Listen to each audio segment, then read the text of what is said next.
And so I think it's important to sit down in the CRM, look at which leads are coming in. And if they're not the right quality of leads, you have to almost disqualify people on the landing page. So instead of trying to get more people in, you try to get fewer people in, but the right kind of people in. And so I think that we can get bogged down in trying to figure out the perfect way to test, but the framework around testing is not as important as actually doing the testing in a healthy way. Hi, welcome back to SaaS Half Full, the only show serving B2B SaaS marketers. I'm Lindsay Groper, president at Blast Media, and I will be your host and bartender today. My conversation today is with Naomi Suman, who is the founder of Storylogick Consulting. Now, we've tackled a lot of content marketing topics on this show, but something that we haven't necessarily drilled into is talking about creative and copy as it relates to your campaign performance. Now, Naomi has really made a name for herself in B2B SaaS marketing, working for some very large companies and calling some global enterprises for clients today with her consulting business. And what we drill into today is what we should and shouldn't be borrowing from B2C marketing as it relates to our own B2B campaigns. So we go through 2 specific do's, 3 specific don'ts on how to increase your campaign performance and what we can learn and take from the B2C side. And we also talk about the importance of having good testing hygiene. It is way more important as a baseline than investing in any sort of performance measurements or A/B testing tools. So if you care to, grab a drink and join me as I speak with Naomi from Storylogick Consulting. Hi, Naomi. Welcome to SaaS Half Full. Hi, thanks so much for having me. We really appreciate you dedicating your night to us. Typically, we send my guests a cocktail kit, but based on where you're located, we couldn't get one to you, but you are such a good sport that you have a drink in hand, and we appreciate it. What are you drinking tonight? So this is a French giblet. It's my favorite drink. It's made with gin and elderflower liqueur and lime. She even made something fancy, folks. She's going to put mine to shame because what I'm about to crack is a grapefruit White Claw. Could not be less opposite than your beautiful drink that you're drinking, but I'm in the office, so I usually just have to grab what we have here. So cheers. Welcome to the show. Thank you. Well, we are talking to Naomi today about a topic that we've explored to a degree, which is the war cry for marketers to bring more sort of B2C tactics into B2B marketing. And we've been talking about this for years. But the thing that I liked about Naomi's topic is that she also has a belief that there's things that you shouldn't borrow from B2C that just traditionally and historically, and I'm sure you'll tell us data proofs, don't work in a B2B environment. I mean, as it relates to copy and creative, we're going to be talking about it really from more of the acquisition-driven strategies. We've talked a lot about content marketing as it relates to on-site content, but we're going to think of it really from a campaign standpoint today. But before we dive in, Naomi, can you just give us a little walk down memory lane of who Naomi is, how you got involved in B2B SaaS marketing, and then certainly please tell us what Storylogick Consulting is. Definitely. So I originally studied English literature, thought that I might go and work in the ivory tower. That didn't end up working out. I ended up in Israel instead. And Israel has a huge, huge tech ecosystem, one of the largest in the world. A lot of the technology comes from the military or from things that people learned while in the military. And so I was really interested, wanted to get involved, and got a job in tech. And I found that my literary background was actually really useful because whether you're telling the story of a character or you're telling the story of a customer, you're still telling a story. And so a lot of those principles are still relevant. So I ended up at a very acquisition-oriented company. I tested everything. They tested everything down to like the hair color on the person on the hero image. And so I found that that was really a niche that a lot of companies needed because a lot of marketing departments have great campaign managers. They understand bidding and they understand keywords and they understand how all these platforms work. And you have people who are super creative, whether they're designers or they're content managers or whatever role they play, they have a really, really creative mind. And I found that those two teams couldn't always talk to each other. And so what I can do is I can look into the CRM and I can look into Google AdWords, and I can look into all of these backend platforms, understand what's going on in these campaigns, who we're targeting, what KPIs we're looking for, and then translate that information into creatives that are a little bit more strategic and growth oriented. Now, Storylogick Consulting, I'm working independently with startups to help them make more out of every dollar, because we all know that the economy is not what it was a couple of years ago. And so copywriting is a really, really great way to make sure that you are making as much as you can out of every dollar of ad spend. Yeah, I love that background. At Blast Media, we are a PR agency, but specifically for B2B SaaS companies. And we've hired quite a few English majors that have turned out to be awesome PR professionals, but we also have in-house team of writers. Along the same veins, they never thought they'd be, I'm doing quotes for those that are audio only, but that they would be working in tech and didn't see that as any sort of a possible path for them. But they're flexing their creative muscles and writing, albeit for technology companies, but it really does take that storytelling lens. So I have a couple questions just really based on your introduction of yourself, because you mentioned this storytelling and how you felt that there was still that need for storytelling. I do think a lot of us, when we think of that as it relates to the brand perspective, it really goes to more of the overarching story of the company, the brand narrative. What are the challenges that you see in bringing that storytelling to like the campaign level? Because that can get real tactical really fast. So what are some ways that you've seen storytelling successfully come to life when you're looking at it from more of those acquisition campaigns? Yeah, I think a lot of times what goes wrong is storytelling is too broad and people don't know how to execute it on a strategic level, because we hear about storytelling all the time. And I think that when it comes to B2B SaaS, it's easy to just throw out the concept because you don't understand quite how to implement it. And we shouldn't throw out the concept because it's a really, really useful concept, but we have to find ways that are relevant to SaaS, because a lot of these companies are a little bit more professional. They are dealing with businesses, you're dealing with very expensive software products. And so they still want to present a professional appearance. And so what I really encourage companies to do is think about certain elements. So every story has a plot, and the plot in a technology company is, what is the problem? What does the problem look like? Agitate the problem, and then present the solution. And the more tactical you can get with that problem, the better. Can you tell me what the user is seeing, what they're hearing, what they're feeling? Then every story has a theme. Can you sort of pour into those more overarching elements? Like maybe it's not only do they gain a project management tool, but they gain a sense of control over their life. Not only do they help push the bottom line, but they gain the respect of upper management. Those are really important things to pull in because these are people. And then last, I'd say, who's the villain? This is something that a lot of companies forget, whether sometimes that villain is the competitor, but I'd say more often than not, it's a solution that's failed them. So are they trying to use manual processes? Are they trying to manually process payments? Are they trying to use a spreadsheet and they have 17 tabs open to manage all of their data and no one actually knows where the data they need is? So I would say that you have to have a plot, you have to have a theme, and you have to have a villain to your story, but those things can be very relevant to your solution. They don't have to feel over the top, or they don't have to feel too jokey, too playful.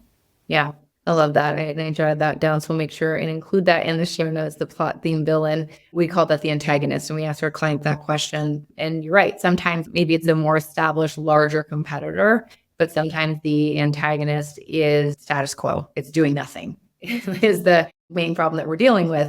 And I like the example that you gave of, yes, ultimately we're wanting someone to buy our stuff, but what does that give them? So it's like they get this one thing, but then what does that give them? Like that example. The other thing that you said during your intro was that these two teams between your creative and campaign managers aren't always communicating or speaking the same language. How does that show up? Like, when do you say, like, you want to work with a client, you're like, this is broken? What are some of the telltale signs? Yeah, I think one of the ways is the design is over the top. When it comes to copywriting, UX is a huge part of it in the whole conversion rate optimization conversation. And I think that if the design is too over the top, then it's actually distracting from the copy, and the copy is what's going to get them to convert. So a lot of times I'll go enough to say, okay, you redid the landing page several times and it's too much. It's too many colors. It's too fancy. There are too many animations. There's too many cartoons. We have to pare this down and focus on the software. That's number one, because the point is not to create a beautiful web page. The point is to get people through. And sometimes the more beautiful it is, the worse it converts. I know that's not something that marketers love to hear, but sometimes it's true. But you're not saying it should be ugly. I mean, you're not saying at least, it should be not appealing at all. It just doesn't have to have so many layers of makeup. Yes, it has to be a little bit more basic. And then I would say that the other big issue is not clarifying what the message is for each person or for each user at each stage in the funnel, because somebody needs to hear something different when they're seeing an ad for the first time than they need to see when they're on the landing page or reading an email or comparing you to your competitors. And so I try to stress the fact that if you are more top of funnel, I oftentimes map this to the stages of awareness. So we have users unaware, users problem aware, they know they have a problem, but they're not sure how to solve it. The solutions, they know what kind of solutions are available. Product aware, they know generally they're comparing a few different products. And then most aware, they're ready to buy. Usually at that point, they're in a free trial or they're speaking to a sales rep in a demo. But for the problem aware, solution aware, and product aware, I try to map that onto different assets. So on a lot of ads, I'll focus on the problem, agitating the problem, making sure that they know that we understand their problem and reflecting that problem back to them. On landing pages, once they click on the ad, then they're going to see more of the solutions. And then for more bottom of funnel content, I'm going to get more into the features. I'm going to pour over exactly why one company is better than their competitors. And I think a lot of times we're so eager to say, let's create a messaging document. Let's create our holy grail and put all of the messaging on this document. And it always ends up being super complex and super dense. And I think that's because there's different messaging for different personas at different stages of the funnel. Absolutely. You talked about one of the telltale signs that creative isn't working. Let's dive into what we historically think of as B2C, what we historically think of as B2B marketing. Let's start with the areas of B2C marketing that you elevate and that you wish and you advise more companies to adopt. What are things that we should be pulling from more B2C tactics? Mm-hmm. So I think that having a sense of specificity is something that B2C does really well. Bring in those interesting details. In literature, we say you should show, not tell. And so sometimes those details help bring you into the scene. And the average user sees 4,000 ads a day. And so if we're doing digital marketing, we have to make sure that our ads are grabbing their attention. They're stopping the scroll. And a really great way to do that is by cutting a lot of that corporate jargon and replacing it with things that are fresh and specific. So one of the examples that I used to love using when I was working at Monday.com was if you have a spreadsheet with 17 tabs open and you are running out of tabs because you still have things to add, or you're waking up in the middle of the night worrying about your to-do list. Or when I was working at a payments company, there was stacks of checks in the office because they didn't have a digital payment solution. Oftentimes, marketers will say, oh, well, what if they don't have this pain point? But if you go in and do the research, you'll find that actually a lot of people do have this pain point. It ends up being repeated. And that kind of specificity makes it more realistic. It draws you into the world. So I would say that get very tactical and help set the scene. If you're watching a Folgers commercial, they always have the cup of fresh coffee and they have like the child playing outside in the morning, or somebody coming on downstairs. It really sets a scene, it draws you into the world. And I think that that's something that we lack in B2B. So I would say that that's a really, really important one. And then secondly, I would say having an optimization mindset. this is something that I see a huge difference in between B2B and B2C. I find a lot of times B2B marketers are like, well, number one, they may not have as much traffic, so it's harder to test things, and it's harder to test small things, where on B2C, they'll like test the font on the button. Think of like Netflix, right? Like how many tests can Netflix run on their UX? And a lot of times B2B companies just can't do that because they have less traffic and larger deals. But if you can take that testing mindset, you would be shocked at how much growth that can result in, even if each test is a marginal improvement. And that's a good point. And just in terms of the quantity and how much data you can actually collect over a given amount of time to make those optimization decisions, is there a general like window of time or volume of clicks or visitors that you suggest to gather to even make those decisions from a B2B standpoint? Because these aren't campaigns that we're running weekly. It might be a campaign that we're looking at running over the course of 6 months. Like how much time is enough time to gather the data that you would need to optimize? So from the data analysts that I've spoken to, usually they recommend not doing it less than 2 weeks. 14 days is, you shouldn't do it less than that. Also, one of the things that I've used in previous companies is switching from using a P-factor model to a Bayesian model, because a lot of times I'll be on the acquisition team and the team that's working on the website will have lots and lots and lots of data. And so they'll be very, very specific because their goals are like a 3% increase in conversions, where in acquisition, you're dealing with less data, less traffic than you'd have on the homepage. And so we've switched to using a Bayesian calculator, which I'm not a statistician, but it'll give you a sense of whether you've reached statistical significance with a lot less data. And you can find these calculators on Google. They're very easy to find. And in a lot of the teams that I've worked with, we've switched to using that kind of calculator so we can still measure statistical significance without having 20,000 hits a month. All right. So the do's that we should be borrowing: specificity, having an optimization mindset. Let's move into the don'ts. What are tactics that B2C marketers use that you're like, that's not something that we should be borrowing, and B2B does not work? What are those? So what I found is a lot of the more creative, I call them like riddle ads. There'll be an interesting picture and it'll be sort of a metaphor, and you have to figure out what it is that they're trying to tell you. And I think that can work really well. Number one, if you have a huge budget and you're investing a ton in top of funnel in brand advertising, I think that can work really well. But I think for a lot of B2B marketers, you have to be a lot clearer about what it is you're selling and who you're selling it to. So I haven't seen, at least in the acquisition side, maybe if you're creating a commercial, it might be a little bit different.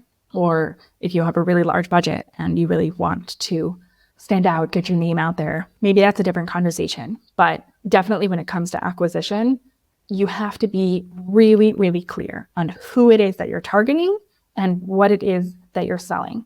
Like I remember seeing Asana used to have a lot of just pictures of people on their ads. And the idea was you could have like a really good team sense of camaraderie. And I've tested those. Pictures of the software tend to work better.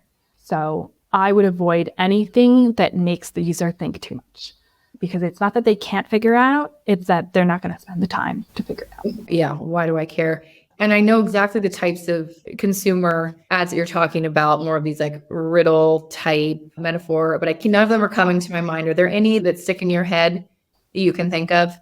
For example, I remember seeing one for Tinder. It was like a picture of a haystack with a really big needle in it. And they said, increase your chances, meaning playing on the metaphor, find a needle in a haystack, which is very clever, but that's not something that people are going to try to think through when it comes to B2B software. Right. No, thank you. Yeah, I'm not going to take the time to figure that out. Okay. So no on the riddle type metaphor, copy/imagery. All right. What else? A lot of times I find that questions, if they're embedded in an email, maybe they can work. Questions I find really don't work that much. I've tried them a lot, I've tested them on a lot of different ads. I don't think questions work. Again, if they're embedded in an email and they're sort of rhetorical, I think they can be well done. And I think they can be great in a sales pitch, right? Because sales pitch, you're dealing with somebody one-on-one. That could be like a really good rhetorical question might hit well. But questions have not worked for me. That's actually a little surprising to me that questions don't work, because when you are trying to define a problem, so let's go back to, you use this example on the specificity one. You worked for a payments company and the stacks of checks, right? And so I had sort of jotted down, okay, on the specificity of that, the way I looked at it was a question. So this is why I'm not clearly I should not be in this job, which is creative and copywriting threats, clearly. My thought went to being specific, not like feeling overwhelmed, question mark, but instead being really specific, like tired of seeing stacks of checks, question mark. So like getting more specific, but I went straight to the question. In that example, what would be alternatives to being specific and addressing the problem without asking a question? So usually I say, if you are still suffering from X, if you're still dealing with X, that's usually the phrasing that I use. And I actually have two interesting anecdotes. There is number one, first reason, if somebody mentally answers a question as no, then it'll be much harder to bring them back into the flow of copy. So number one, if you're going to ask a question, never ask a yes or no question unless you're 100% sure the answer is going to be yes. So that's reason number one. Reason number two, I actually learned I don't know if you know Chris Voss. He was one of the top hostage negotiators for the FBI, and he ended up working at Harvard Business School. And in his book, Never Split the Difference, one of the tips he gives is you want to give the person you're trying to persuade the opportunity to say no. Because when we try to force people into saying yes, like you think of old school marketing, do you like your coffee hot? Well, try this, whatever. And people are savvy these days. They're savvy shoppers. And so if you try to force them into agreeing with you, then they're not going to be as compliant. If you're going to ask a question in like an email or maybe an article or something much more top of funnel or much longer, like a blog article, then I would say ask what or how questions, or ask questions that you want a no answer to. But I try to avoid questions pretty much entirely when it comes to ads or landing pages. Okay. Really interesting. I just jotted down the name of that book. I haven't read it. That sounds right up my alley. I work in PR and comms, but on my college application essays, my career goal was to be the first female head of the FBI. That is like literally what I wanted to do. I watched Silence of the Lambs and like I wanted to be Clarice.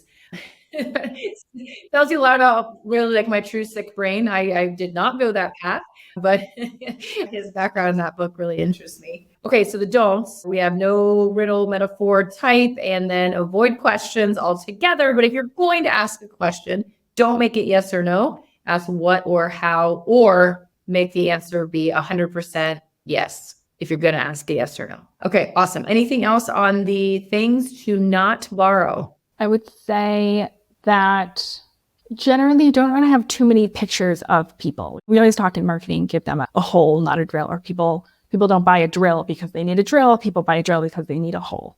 And so I mentioned that before, like sometimes when people buy software, they want to get a sense of control, or they want to earn respect, or they want something besides the actual software. But when it comes to images, I think that those are pretty risky to show pictures of people, too many pictures of stock images. So those I try to avoid pretty much entirely. I sometimes find that using more abstract images will work well. The one really, really popular example that comes to mind, if you've seen Walnut, it's a demo platform, and they have this very famous ad where they have a picture of a cat in a lion costume on one side, and they have a picture of a lion on the other side. And that works really well because it's explaining a concept. But pictures of people or designs or cartoons, I find even if they're related to this larger overarching theme, they are too confusing when it comes to reflecting the concept in the copy. In the few minutes that we have left, I want to explore measurement a bit. We're not going to have a chance to go into it in depth, unfortunately, but there are a lot of different tools that you can put in your ad tech, MarTech stack for A/B testing and for measurement, for campaign performance. What are your go-tos? And it's okay if the answer is not to invest any at all and do this instead. And specifically with the companies that you're dealing with who may not have crazy tech budgets, what's your baseline? Like, what do you have to have for measurement? Well, I mean, when it comes to testing landing pages, there are 100 different tools that I think are useful. I don't think it's about tools. I think that we can sometimes as marketers get really excited about using a lot of tools, but I think that it should be a little bit less about tools and more about having good testing hygiene. So when I say good testing hygiene, I mean, are you coming up with a hypothesis where you clearly can identify one thing you're not testing? You're not testing the whole page, you're testing just the headline, or you're testing just the hero image, or just the CTA. Are you testing consistently? Are you constantly testing new things every month? And are you documenting those tests and making sure that if you have a win, that you're running with that and implementing that in other places? And then I would say the other thing when it comes to testing is understanding quality versus quantity testing. I think this is really, really important for B2B SaaS because a lot of times you're not trying to optimize for the number of clicks, you're trying to optimize for the quality of the lead. And so if you have a large data team and you can define, okay, we have a specific metric that we use for quality, then that's great. But if you can't, then a lot of teams, a lot of the companies that I work with, the answer is just, well, we want opportunities. Like the MQL is dead these days, right? We're not even aiming for MQLs. We're just aiming for opportunities. And so as a copywriter, the trick is to figure out, okay, how do I rewrite this to make sure that I am getting exactly the right kind of lead? And so I think it's important to sit down in the CRM, look at which leads are coming in. And if they're not the right quality of leads, you have to almost disqualify people on the landing page. So instead of trying to get more people in, you try to get fewer people in, but the right kind of people in. And so I think that we can get bogged down in trying to figure out the perfect way to test, but the framework around testing is not as important as actually doing the testing in a healthy way. Yeah, I love this idea of having good testing hygiene as your base layer. Like you might invest in tools and they could be helpful, but sort of understanding how we're going to test, what we're going to test. And specifically, I wrote down like testing one thing at a time and then actually capturing the data and doing it in a very methodical way. I really like that idea. Well, Naomi, this has been a great conversation. Is there anything that we didn't tackle about this topic that you wanted to make sure that we talked about today?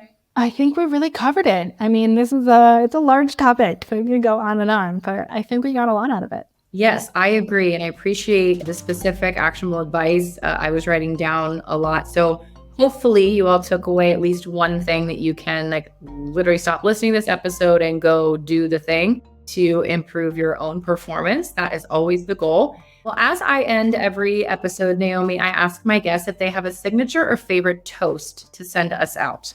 Well, I am sitting here in Israel, and in Hebrew, we say l'chaim. So l'chaim means to life. L'chaim, to life. We've had many toasts in many languages and not that one yet. So this is awesome. I'm glad. Thanks again to Naomi for joining me on SaaS Half Full. I took a ton away from that conversation. I hope you did too. And until next time, bottoms up.